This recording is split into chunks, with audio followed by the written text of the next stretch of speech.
आज शुरुआत करेंगे हम नए चैप्टर की, जिसका नाम है नेताजी का चश्मा और जिसके राइटर हैं स्वयं प्रकाश। अब लेखक का इस चैप्टर को लिखने का मकसद क्या है और वो क्या समझाना चाहता है, ओवरऑल जो हम बात करेंगे तो हम इन लाइनों की बात करेंगे। चारों ओर सीमाओं से घिरे भूभाग का नाम ही देश नहीं होता।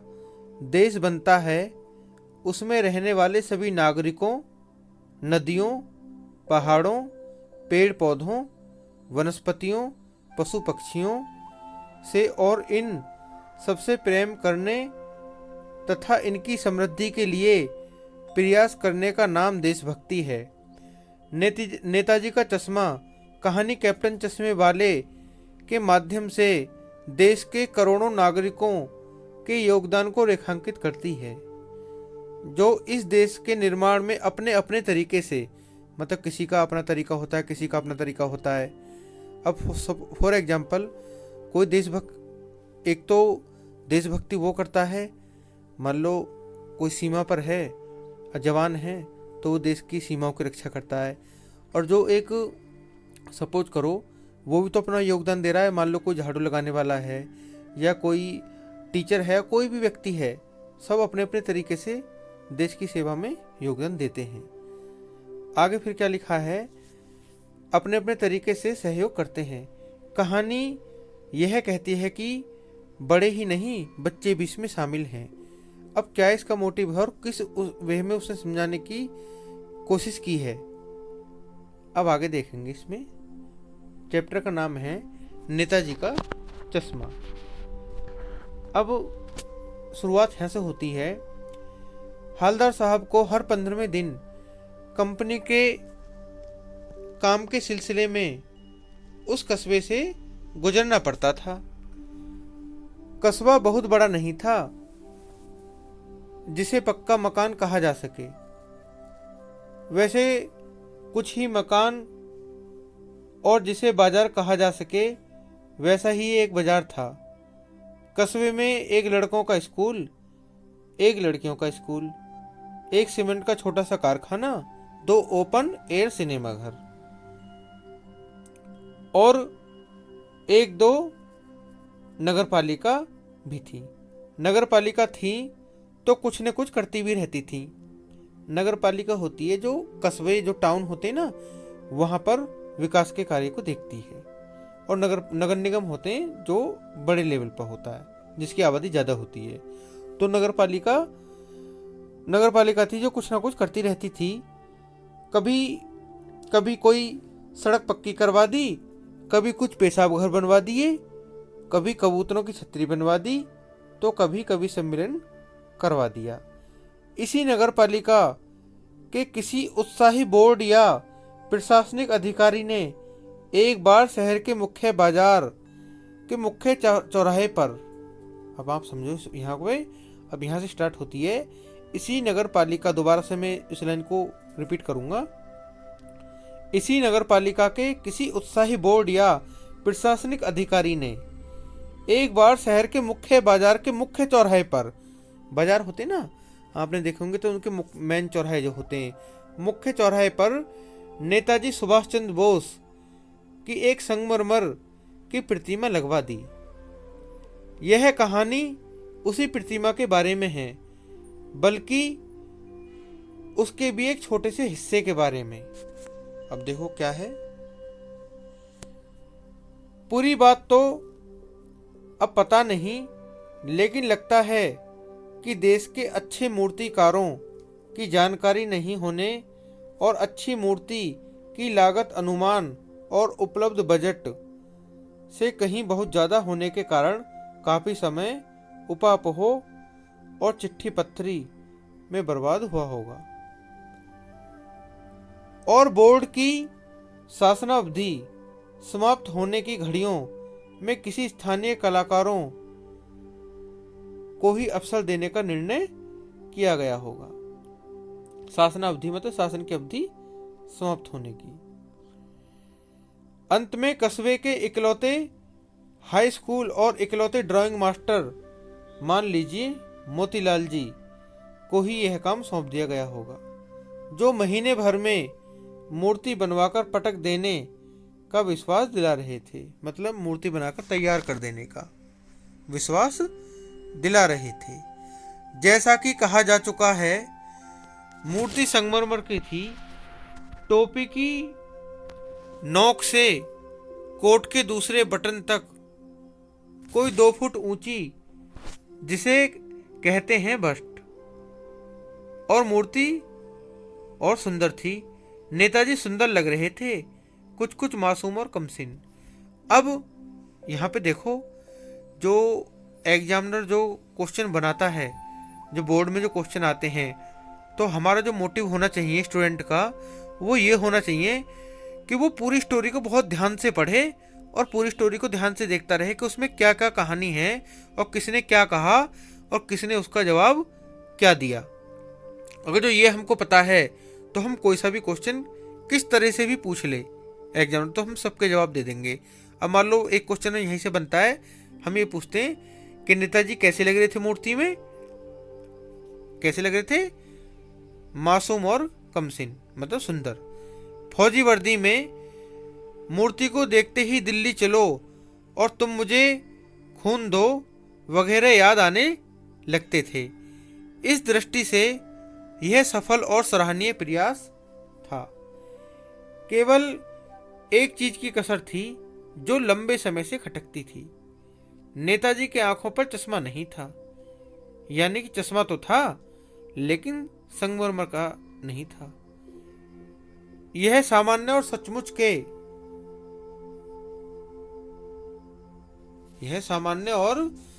सचमुच के चश्मे का चौड़ा काला फ्रेम मूर्ति को पहना दिया गया था। हालदार साहब जब पहली बार इस कस्बे से गुजरे और चौराहे पर पान खाने रुके, तभी उन्होंने इसे लक्षित किया, मतलब देखा, और उनके चेहरे पर एक कौतुक भरी मुस्कान फैल गई। वाह भाई, यह आइडिया भी ठीक है। मूर्ति पत्थर की, लेकिन चश्मा रियल। जीप कस्बा छोड़कर आगे बढ़ गई।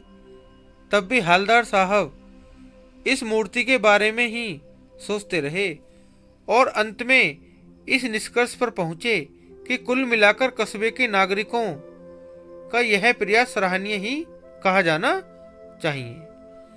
महत्व मूर्ति के रंग रूप या कद का नहीं, उस भावना का है, वरना तो देशभक्ति भी आजकल मजाक की चीज होती जा रही है। दूसरी बार हालदार साहब उधर से गुजरे तो उन्हें मूर्ति में कुछ अंतर दिखाई दिया। ध्यान से देखा तो पाया कि चश्मा दूसरा है। पहले मोटे फ्रेम वाला चौकोर चश्मा था, अब तार के फ्रेम वाला गोल चश्मा है। हालदार साहब का कौतुक और बढ़ा, मतलब जानने की इच्छा और ज्यादा बढ़ी। वाह भाई, उसने विस्मय से कहा, वाह भाई क्या आइडिया है। मूर्ति कपड़े नहीं बदल सकती, लेकिन चश्मा तो बदल ही सकती है। तीसरी बार फिर नया चश्मा था। हालदार साहब की आदत पड़ गई, हर बार कस्बे से गुजरते समय चौराहे पर रुकना, पान खाना और मूर्ति को ध्यान से देखना। एक बार जब कौतूहल दुर्दमनीय हो उठा, मतलब जिसको जानने की इच्छा बहुत ज्यादा हो उठी, जिसे दबाया ना जा सके, दुर्दमनीय हो उठा, तो पान वाले से उन्होंने पूछ ही लिया, उनसे रहा नहीं गया, वो दबा नहीं सके उसको। क्यों भाई, क्या बात है? यह तुम्हारे नेताजी का चश्मा हर बार बदल कैसे जाता है? पान वाले ने खुद के मुंह में पान ठुसा हुआ था। पान वाले के खुद के मुंह में पान ठुसा हुआ था। वह एक काला मोटा और खुशमिजाज आदमी था। कैसा था? काला मोटा और खुशमिजाज आदमी। हालदार साहब का प्रश्न सुनकर वह आंखों ही आंखों में हंसा। उसकी तौंद थिरकी, मतलब मोटा सा आदमी था तो मोटा सा जब आदमी जब हंसता है तो उसकी तौंद हिलती है थोड़ी सी। वो हंसा ऐसे करके। पीछे घूमकर उसने दुकान के नीचे पान थूका और अपनी लाल काली बत्ती सी, मतलब अपने लाल काले दांत उसने दिखाकर बोला, कैप्टन चश्मे वाला करता है। कैप्टन चश्मे वाला करता है। क्या करता है? हालदार साहब कुछ समझ नहीं पाए। चश्मा चेंज कर देता है, पान वाले ने समझाया। तो उसने कहा, क्या मतलब? क्यों चेंज कर देता है? हालदार साहब अब भी नहीं समझ पाए। कोई ग्राहक आ गया समझो। ग्राहक मतलब ग्राहक। उसको चौड़े चौखट चाहिए तो कैप्टन किधर से लाएगा? किधर से मतलब किधर से।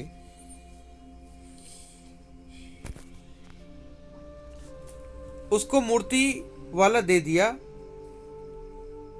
उधर दूसरा बिठा दिया।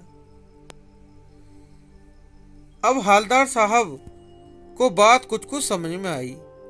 एक चश्मे वाला है जिसका नाम कैप्टन है, एक चश्मे वाला है जिसका नाम कैप्टन है। उसे नेताजी की बगैर चश्मे वाली मूर्ति बुरी लगती है। जो कैप्टन है वो चश्मे वाला है, उसे नेताजी की बगैर चश्मे की मूर्ति बुरी लगती है, बल्कि आहत करती है। मानो चश्मे के बगैर नेताजी को असुविधा हो रही हो।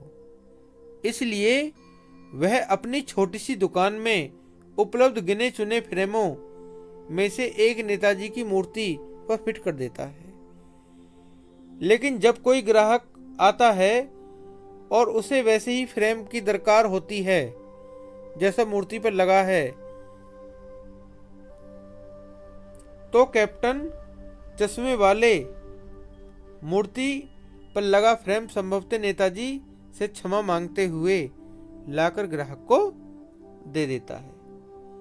मतलब कहने का ये है, जब कोई ग्राहक आता है तो जो उनकी मूर्ति पर जो चश्मा लगा हुआ है, तो अब ग्राहक जब कहता है ना कि मुझे तो ऐसे ही चश्मा चाहिए जैसे उस मूर्ति पे लगा हुआ है, तो वहां से उतार के लाके दे देता है और बाद में नेताजी को दूसरा फ्रेम लौटा देता है। बाद में नेताजी की मूर्ति पर दूसरा फ्रेम लगा देता है। वाह भाई, खूब, क्या आइडिया है। लेकिन भाई एक बात अभी भी समझ नहीं आई कि हालदार साहब ने पान वाले से फिर पूछा, नेताजी का ओरिजिनल चश्मा कहाँ गया? पान वाला दूसरा पान मुंह में ठूंस चुका था। दोपहर का समय था, दुकान पर भीड़ भाड़ अधिक नहीं थी। वह फिर आंखों ही आंखों में हंसा। उसकी तौंद थिरकी, फिर वो फिर हंसा। कत्थे की डंडी फेंक, जो कत्थे की डंडी हाथ में थी जो पान पे लगाते कत्था, वो पीछे मुड़कर उसने नीचे पीक थूकी और मुस्कुराता हुआ बोला, मास्टर बनाना भूल गया उस चश्मे को। पान वाले के लिए यह मजेदार बात थी, लेकिन हालदार साहब के चकित और द्रवित करने वाली। यानी वह ठीक ही सोच रहे थे। मूर्ति के नीचे लिखा, मूर्तिकार मास्टर मोतीलाल, वाकई कस्बे का अध्यापक था। बेचारे ने महीने भर में मूर्ति बनाकर पटक देने का वादा कर दिया होगा।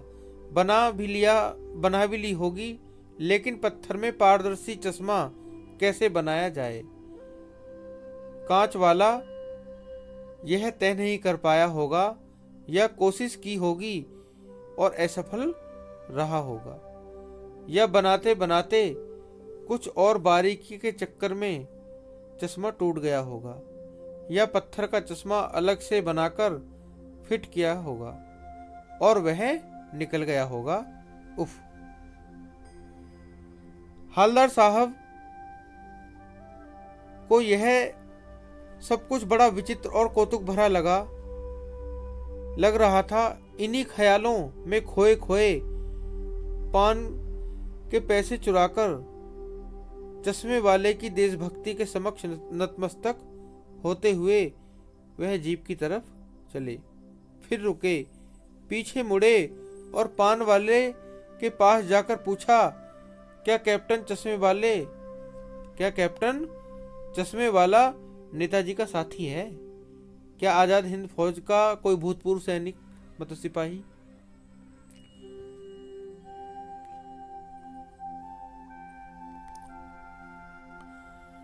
पान वाला नया पान खा रहा था। पान पकड़े अपने हाथ को मुंह से 1.5 इंच दूर रोककर उसने हालदार साहब को ध्यान से देखा, फिर अपनी लाल काली बत्ती सी दिखाई और मुस्कुराकर बोला, नहीं साहब, वो लंगड़ा है, वो क्या जाएगा फौज में?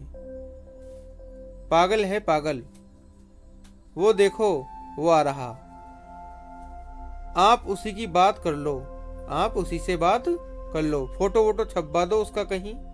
वो पान वाला कह रहा है कि वो देखो आ रहा। हालदार साहब को पान वाले द्वारा एक देशभक्त इस तरह से मजाक उड़ाया जाना अच्छा नहीं लगा। मुड़कर देखा, अवाक रह गए, मतलब वो कुछ नहीं बोल पाए। एक बेहद बूढ़ा मरियल सा लंगड़ा आदमी, सिर पर गांधी टोपी और आंखों पर काला चश्मा लगाए, एक हाथ में छोटी सी संदूकची थी और दूसरे हाथ में बांस पर टंगे बहुत से चश्मे लिए अभी अभी एक गली से निकला था और अब एक दुकान के सहारे अपना बांस टिका रहा था। तो इस बेचारे की दुकान भी, और अब एक बंद दुकान के सहारे अपना बांस टिका रहा था। बेचारी की दुकान भी नहीं, फेरी लगाता है। बेचारे की दुकान भी नहीं है, मतलब वो फेरी लगाता है। हालदार साहब चक्कर में पड़ गए, पूछना चाहते थे, इसे कैप्टन क्यों कहते हैं? क्या यही इसका वास्तविक असली नाम है? लेकिन पान वाले ने साफ बता दिया था कि वह इस बारे में और बात करने को तैयार नहीं। ड्राइवर भी बेचैन हो रहा था, काम भी था। जीप में बैठकर चले गए।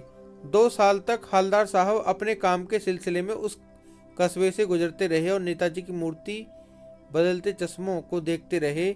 कभी गोल चश्मा होता तो कभी चौकोर, कभी लाल, कभी काला, कभी धूप वाला चश्मा, कभी बड़े चश्मों वाला गोगो चश्मा, पर कोई न कोई चश्मा होता जरूर। उस धूल भरी यात्रा में हालदार साहब को कौतुक और प्रफुल्लता के कुछ क्षण देने के लिए फिर एक बार ऐसा हुआ कि मूर्ति के चेहरे पर कोई भी कैसा भी चश्मा नहीं था। उस दिन पान की दुकान भी बंद थी, चौराहे की अधिकांश दुकानें भी बंद थी। अगली बार भी मूर्ति के आंखों पर चश्मा नहीं था। हालदार साहब ने पान खाया और धीरे से पान वाले से पूछा, क्यों भाई, क्या बात है? आज तुम्हारे नेताजी की आंखों पर चश्मा नहीं है? पान वाला उदास हो गया। उसने पीछे मुड़कर मुंह का पान नीचे थूका और सिर झुकाकर अपनी धोती के सिरे से आंखें पोंछता हुआ बोला, साहब कैप्टन मर गया। साहब कैप्टन मर गया। और कुछ नहीं पूछ पाए हालदार साहब। कुछ पल चुपचाप खड़े रहे, फिर पान के पैसे चुकाकर जीप में बैठे और रवाना हो गए। बार बार सोचते, क्या होगा उस कौम का जो अपने देश की खातिर घर गृहस्थी, जवानी, जिंदगी सब कुछ होम देने वालों पर हंसती है। सब कुछ मतलब छोड़ दिया उन पर हंसती है, अपने लिए बिकने के मौके ढूंढती है। दुखी हो गए। 15 दिन बाद फिर उसी कस्बे से गुजरे। अब फिर वो कई दिनों बाद आई। वो कस्बे से घुसने से पहले ही ख्याल आया कि कस्बे की हृदय स्थली में सुभाष की प्रतिमा अवश्य प्रतिष्ठापित होगी, लेकिन सुभाष की आंखों पर चश्मा नहीं होगा। तो वहां पर मूर्ति लगी होगी लेकिन सुभाष की मूर्ति पर चश्मा नहीं होगा, क्योंकि मास्टर बनाना भूल गया और कैप्टन मर गया। सोचा आज वहां रुकेंगे नहीं, पान भी नहीं खाएंगे, मूर्ति की तरफ देखेंगे भी नहीं, सीधे निकल जाएंगे वहां से, बिल्कुल नहीं देखेंगे। ड्राइवर से कह दिया चौराहे पर रुकना नहीं, आज बहुत काम है, पान आगे कहीं और खा लेंगे। लेकिन आदत से मजबूर आंखें चौराहे आते ही मूर्ति की तरफ उठ गईं। कुछ ऐसा देखा कि चीखें रोकें। जीप स्पीड में थी, ड्राइवर ने जोर से ब्रेक मारे। रास्ता चलते लोग देखने लगे। जीप रुकते रुकते हालदार साहब जीप से कूदकर तेज तेज कदमों से मूर्ति की तरफ लपके और उसके ठीक सामने जाकर अटेंशन में खड़े हो गए। मूर्ति की आंखों पर सरकंडे का बना छोटा सा चश्मा रखा हुआ था, जैसे बच्चे बना देते हैं। हालदार साहब भावुक हो गए, भावुक हैं। इतनी सी बात पर उनकी आंखें भर आईं। अब वो क्यों भर आईं? अब वो क्या मोटिव है इसका कि उन्हें ये लगा कि भाई वो कैप्टन मर गया, बहुत दिनों से उन्होंने चश्मा देखा नहीं था और उन्होंने फिर देखा 15-20 दिन बाद वो उस कस्बे से गुजरे तो वहां पर सरकंडे का चश्मा लगा हुआ था जो एक बच्चे ने बनाया था। तो उन्हें ये लगा कि आज भी देशभक्ति लोगों के दिलों में, बच्चों में और भी लोगों में जिंदा है। तो ये देशभक्ति के ऊपर चैप्टर था और आप समझ भी गए होंगे कि इसका मोटिव क्या है, देशभक्ति की भावना लोगों में जगाना। और ये इसके क्वेश्चन आंसर हैं। ये देखो, हालदार साहब पहले मायूस क्यों हो गए थे? मूर्ति पर सरकंडे का चश्मा क्या उम्मीद जगाता है? अगर जो देखो चैप्टर आपने ध्यान से पढ़ा हो तो सब क्वेश्चन के आप आंसर दे दोगे। हालदार साहब इतनी सी बात पर भावुक क्यों हो उठे, है ना वो। और अब मान लो हम क्वेश्चन बनाते हैं यहाँ पर, तो आप अच्छे से आप बता दोगे कि उसने क्या कहा था, पान वाले ने उसको कैप्टन को कि वो लंगड़ा है, वो क्या जाएगा फौज में, है ना। उन्होंने पूछा कि वो फौज में है या आजाद हिंद फौज में है, तो उन्होंने क्या कहा कि वो तो लंगड़ा है, वो क्या जाएगा फौज में। तो कहने का मतलब ये है कि आप चैप्टर को बहुत ध्यान से पढ़ें और कोई सा भी शब्द, कोई सा क्वेश्चन ऐसा नहीं होगा जो आपको पता नहीं होगा, बस आप बहुत ध्यान से पढ़ें। ठीक, धन्यवाद।